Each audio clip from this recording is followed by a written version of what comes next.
Hello, welcome to BASF's Amorphous High Temperature Thermoplastics Overview. My name is Joe White, together with Vinny Serrani, who will be covering BASF's Amorphous High Temperature Thermoplastic. Today's presentation will provide an overview of the properties, specific applications, and processing information for BASF's Ultrason products. But before we get into that, I'd like to give you a little bit about our presenters. Vinny Serrani is the product manager for Ultrason. Vinny has over 15 years of experience in the plastics industry in various positions involving technical, marketing, and product management. Vinny is an engineer with a degree from India and a master's degree in plastics engineering from University of Massachusetts in Lowell. Myself, Joe White, am an application development engineer for BASF. I focus on office furniture, membrane filtration, transportation seating, and building and construction sectors. My primary focus is to try to find new areas of growth for BASF. I too am an engineer with a bachelor's and master's degree in mechanical engineering, and I'm a licensed professional engineer in Michigan and a LEED accredited professional. So that's a little bit about our presenters. So let's just jump right into our presentation. So here's our specific agenda today. We'll do a bit of an overview of BASF. Then we'll get into Ultrason, focusing on the molecular composition, and we'll see how Ultrason compares to other of its peers in the material pyramid. And then we'll look at an interesting curve, the heat transition temperature curves, and the value of fiberglass reinforcement, some specific flow properties. And then next we'll get into the Ultrason product selection guide, some friction characteristics where we'll look at how Ultrason relates to metal from a friction perspective, look at certain Ultrason advantages, and then interestingly we'll wrap up with applications. At a glance, BASF is branded as the chemical company. We're the world's leading chemical company offering intelligent system solutions and high-value products. In 2007, we had almost 60 billion euros in sales, with a generated EBIT over 7 billion euros. And in 2007, we had 95,000 employees worldwide. The BASF segments are broken into really 6 different areas of focus. We have chemicals, which BASF is maybe well known for. Vinny and I are in the plastics area, which involve performance polymers and polyurethanes. But there's also performance products, functional solutions, agricultural solutions, and oil and gas. We're vertically integrated to oil and gas in the North Sea. Here's a look that I talked about earlier in the thermoplastics performance pyramid. If we think of things as a pyramid, and on the left-hand side we look at continuous use temperature, in this instance it's showing us degrees C, and then across the x-axis we break it into amorphous and semi-crystalline materials.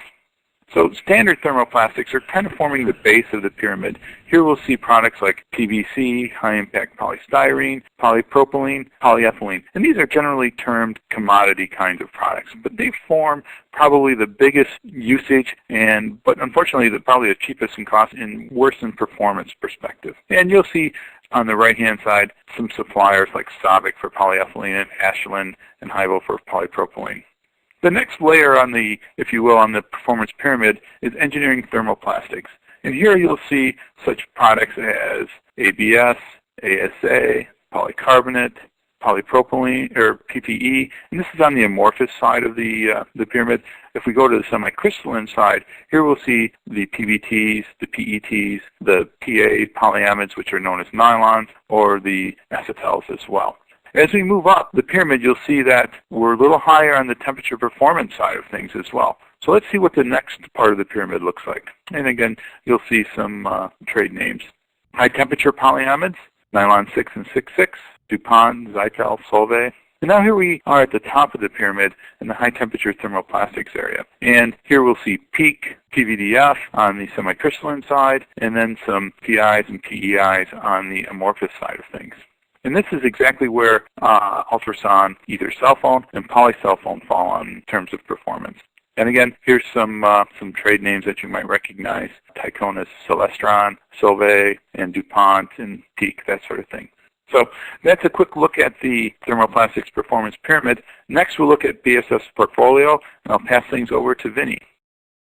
Thank you, Joe. Joe talked about different plastics BASF supply the materials under the trade name Ultras, which is currently what you are seeing on the slide, which is the Ultramid, which is our nylon 6, 6,6, and also Ultramid T, that would be fall under this umbrella. And then you have Ultraform, which is acetal, Ultradur, which is PBT, PBT with ASA blends to help in the performance of warpage, and then also PBT with PET blends. The other product line that we will be talking more in detail today would be Ultrason, which has three polymer families that fall under the trade name Ultrason.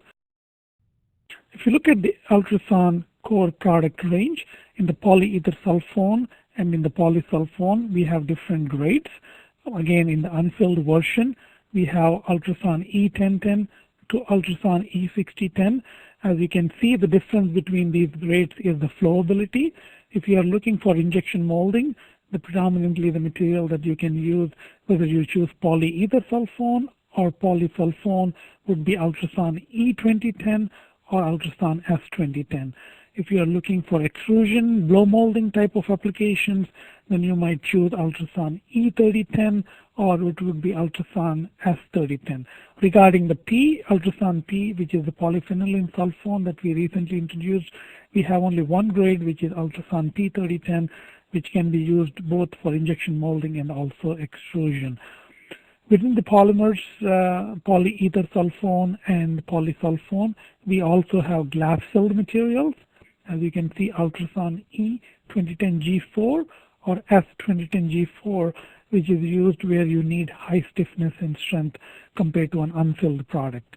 If you're looking for a much higher stiffness, then you can go with higher glass loading, which is 30% glass, which is E2010G6 or S2010G6. We also have a special grade, which is KR4113, which I'll talk about it in the next coming slides. If you look at the Ultrason core product range, in the polyether sulfone and in the polysulfone, we have different grades. Again, in the unfilled version, we have Ultrason E1010 to Ultrason E6010. As you can see, the difference between these grades is the flowability. If you are looking for injection molding, predominantly the material that you can use, whether you choose polyether sulfone or polysulfone, would be Ultrason E2010 or Ultrason S2010. If you are looking for extrusion, blow molding type of applications, then you might choose Ultrason E3010 or it would be Ultrason S3010. Regarding the P, Ultrason P, which is the polyphenylene sulfone that we recently introduced, we have only one grade, which is Ultrason P3010, which can be used both for injection molding and also extrusion. Within the polymers, polyether sulfone and polysulfone, we also have glass-filled materials.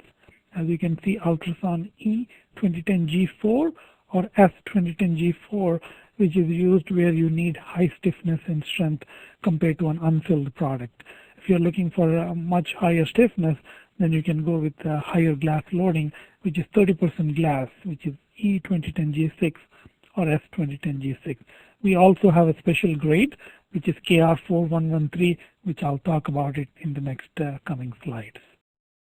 As Joe talked about the mechanical properties versus temperature, as you can see from this chart, if you look at the glass transition temperature, and as I said, predominantly a lot of people use polycarbonate in several applications, and if you look at the modulus, the way its modulus behaves over a wide range of temperature, it does taper off at its glass transition of 140 Celsius. So if you are looking for a polymer which has the modulus that can extend over 140, then the next polymer that you may be able to consider is Ultrason S, which is polysulfone, and it can withstand, it has a glass transition temperature of 187, so the properties it can withstand to much higher degree than polycarbonate. If you look at the next polymer, which is Ultrason E, polyether sulfone, it can also perform better than polysulfone. So depending on what your requirements are, the modulus versus at what temperatures this material has to perform, you have to choose. Like if you are currently using polycarbonate and you're looking for an alternate material which has a performance at higher temperature ranges, polysulfone or polyether sulfone is used. Also, these are all amorphous materials. There is another material which also competes in this area, which is PPS. It is a semi-crystalline material. That's the reason you see that it has the modulus the properties are higher at the beginning, but since any semi-crystalline behavior, it tends to drop off earlier temperature range, and then the properties do taper off. So again, as an engineer, you have to look at what is your requirements and then choose the right material, and that's what BASF can work with you to define the right material for your application. If you look at mechanical and the flow properties for Ultrason grades, again, you can see that the strength of Ultrason E2010G4 is slightly higher than the S2010G4, and then adding a higher glass content, like 30%, would provide even higher properties, like the tensile strength and the modulus. Again, the question, the other two ones that you're looking at here is Ultrason E2010, which is 30% carbon fiber filled product. And we will talk about this one and also KR4113 when I talk about the filled grades of Ultrason and what would be the typical applications in which you would position this product versus an Ultrason E2010G6. If you look at the flow properties, again, the lower the number, like for example, Ultrason S2010 flows better than the S3010, and the same thought process for also polyether sulfone, which is Ultrason E. The Ultrason E1010 has a better flow compared to an Ultrason E3010. And the reason, again, is the molecular chains and the viscosity of the polymer. That's the reason we talk about the viscosity. And people might mostly relate it to melt flow. Again, so the viscosity is what we use to define how the properties of the product are, and then also the flowability. Higher the viscosity number, it tends to perform a little bit better in the chemical resistance area, but the flowability would suffer. So we have to look at what your material requirements are as far as the strength. So do you need filled grades or do you need unfilled? And then you have to compare the flowability, because at the end we need to make a part. So we have to look at the flowability. That's where we can work with your engineering team to define what would be the product for your current application. The next slide provides you a good overview on these three polymer families that we talked about so far: the polysulfones, the polyether sulfone, and then the polyphenylene sulfone. Which one would be a product that would fit your material selection guide? If you look at from the price standpoint, polysulfones tends to be at a lower price compared to the other two products. And if you look at from its performance wise, also if you look at the chemical resistance wise, it does not have the same robust performance compared to polyether sulfone and PPSU or polyphenylene sulfone. So what we can do is we can choose and work with you and see what is the right material for your application. If you are, for example, looking for impact requirements, then Ultrason P would be a product that it can be used compared to polyether sulfone or polysulfone. For example, in a plumbing application for fittings, this would definitely fit in that. But if you're looking for high glass transition temperature to perform at a higher temperature, then polyether sulfone would be used in those type of areas. If you are looking at price versus performance in autoclaving, like at lower autoclaving cycles, then polysulfone can be used in these type of applications. Some of the advantages of Ultrason product family or any polyether sulfones, you can use this material, the mechanical properties, over a wide temperature range, anywhere between -50 to 220 degrees Celsius. When you're looking to replace a metal, typically that's where Ultrason is used to replace metal, then it can perform. And as you know, one of the requirements when you're trying to replace a metal is the high dimensional stability. Polyether sulfone, as you have learned from the Joe's material pyramid, is an amorphous material, so the coefficient of thermal expansion for this product is much lower compared to a semi-crystalline material like a PPS. So that would be another advantage of using Ultrason rather than a PPS. Again, heat aging properties are better with chemical resistance even at high temperatures. That's the novelty of this product, is chemical resistance not at room temperature but even at high temperatures.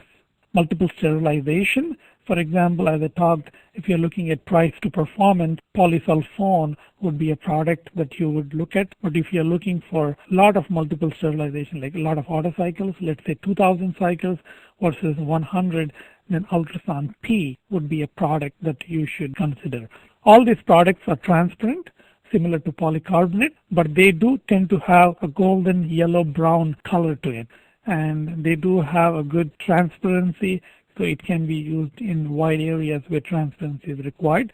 One of the limitations of this product is the UV stability. It's not as good as other products, so we have to consider where this material is used.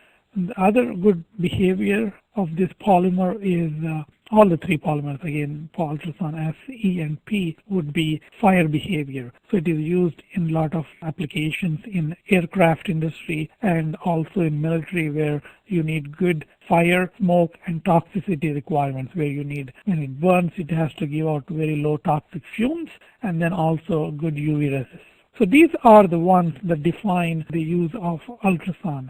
And one of the things from this webinar is we are trying to provide you a general framework under which these polymers can be used. But if you have any specific requirements, again, you have to contact BASF so we can discuss in detail what are the mechanical properties you require, and we have additional data that we can work with you to define which would be the right product that you can use.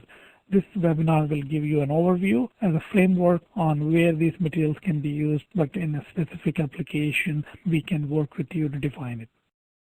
As we talked about the Ultrason polymer family, and then also we talked about the unfilled versions. Now this slide gives us a general overview on polyether sulfone filled grades, and then the material comparison.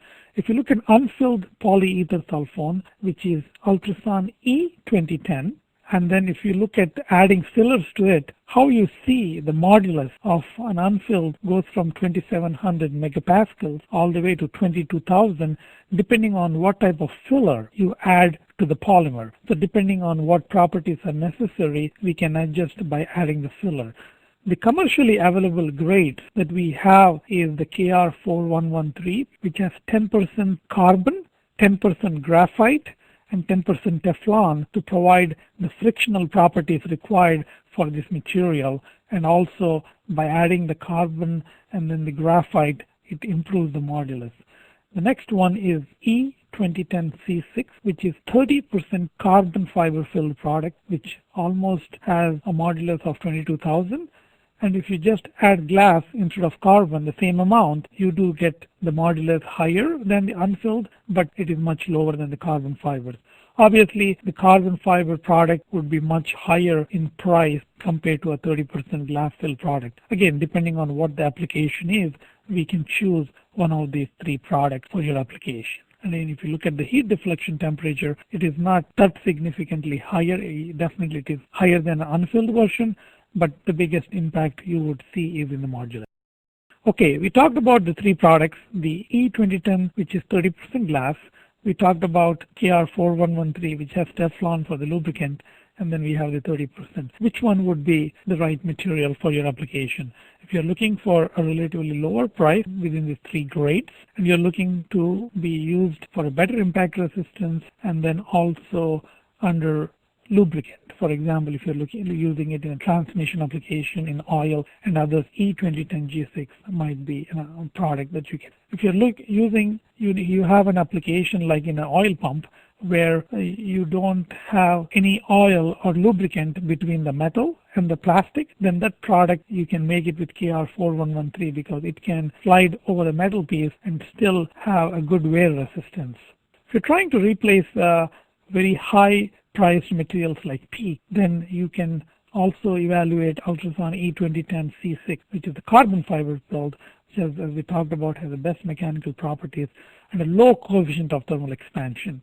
As you can see from the Joe's polymer pyramid, PEEK would fall under the semi-crystalline materials, so it does tend to have a higher thermal expansion compared to amorphous resins. And also Ultrason E2010C6 might be 30 to 40% cheaper than PEEK. So this would definitely be a material that you can consider on new application when you are designing. For example, high-end gear applications. This would be a product that you can use. We talked about the different polymer families. We talked about different grades. We talked about filled grades.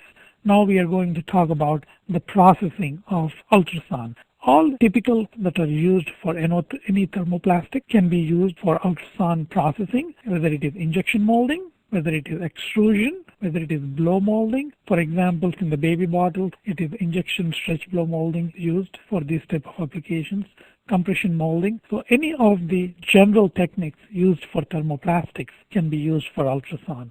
Any post-processing is also very similar to other thermoplastics, whether you want to thermoform it, or you want to do printing, or you want to do machining. These type of materials can be used. Again, different assembly techniques, whether it is solvent bonding, or whether it is laser welding or vibration welding. Ultrason can be used with any of these assembly techniques. The next slide talks about, it's a very busy slide, just to give you an idea about the KR4113. If you look at the wear data, the wear rate, how it wears compared to coefficient of friction, you can see KR4113 is a good material. It performs even better in the wear rate compared to an acetal, which is typically considered a good product for the tribological properties, the wear resistance. KR4113 definitely performs the best. So if you are looking, obviously this product is also pretty expensive, but you can consider it in these type of applications. I'm going to turn it over to Joe to talk about some of the exciting applications in which currently Ultrason is used.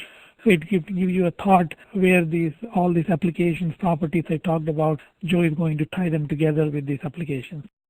Here are some applications. Ultrason is used in the desalination of water and filtration of water. And you can see an example of a flat sheet membrane that's been wound spirally. Very, very well. The water comes in here and filters the water as it exits over here. Because of the unique properties, high temperature in nature, Ultrason can be used in the kitchen. And here's an image of my kitchen. And you see there's a lot of opportunities not only to clean the kitchen, but also to use Ultrason, perhaps in the pots and pans, and in spatulas and the like. You'll see it can go from the freezer into the dishwasher and into the microwave oven without any issues. And Vinny mentioned the baby bottle. Here's an example of a molded bottle. It's made of your cell phone. And then there's a lot of applications. And specifically in automotive, electrical connectors, and in headlight applications with halogen type of lighting, the high temperature nature of polyether cell phone works very, very well. And perhaps in high temperature fluid contact applications as well. Here's some fittings for plumbing as well. So let's take a look at perhaps some other areas that might not initially come to mind. So let's take a look at perhaps some other areas that might not initially come to mind. And these would be aircraft applications. And we've worked with Durex to develop some applications here as well. But here we'll see aircraft windows, drink trays, seat backs, and then a list of potential opportunities. And laboratory floor pans, molding strips, sidewall panels, the tray tables. What really makes this application so rich for polyether cell phone and Ultrason is that Ultrason by nature has low smoke, high and low flame propagation values. And that's really in lightweight, and that's what aircraft applications are all about. So give that some consideration as well. So let's look at the next area.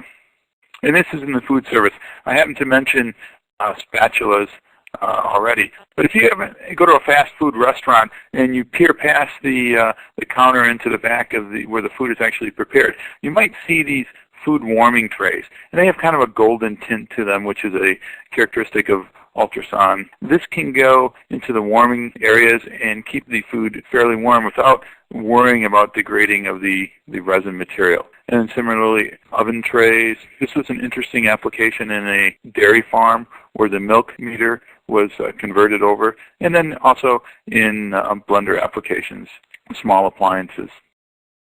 An area that is really target-rich is medical applications. As Vinny mentioned, sterilizable or repeated sterilizations, and that is often needed in surgical instruments and in trays. Here's an interesting device, a medical device that could be used. It could be molded out of polyether cell phone. the aging population, we mentioned water filtration, but it's also a very, very good capillary membrane for dialysis, and then medical instruments in general. So that was a quick look, Vinny, at the practical application, so I'll pass it back over to you. Thank you, Joe. And let's talk about some of the properties of these three polymer families that we learned about. Again, all these materials, these grades that you are currently seeing are all unfilled. And if you look at the properties, if you look at from the density standpoint, polyether sulfone tends to be a little bit higher compared to the other two polymers. If you look at from the modulus, they are very, very comparable. And if you look at from the Charpy, that's where you see that Ultrason P3010 tends to perform at least 10 to 12 times better than the other two polymers. So when you're looking for a certain impact, you will see a distinction. And again, if you look at from the heat deflection temperature, you do see that Ultrason E3010 and then the Ultrason P3010 tends to have a little bit higher compared to the Ultrason S3010. So these are the properties just for you to evaluate when you are comparing it to a polycarbonate. If the polycarbonate does not meet your requirements or any other transparent materials, then this would be the high temperature polymers that can be used. And also for metal replacements where you are using under chemical requirements or you want lightweight materials, for example in a dentist or in medical applications, you want to replace a metal, definitely these products for any tubing type of applications, because all these products are FDA compliant. They are also MSF approved, so they can be used in a lot of these markets.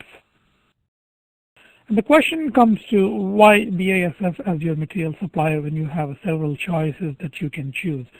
Again, this presentation today is going to give you an overview, and then any specific questions you can always follow up with us to get into more details.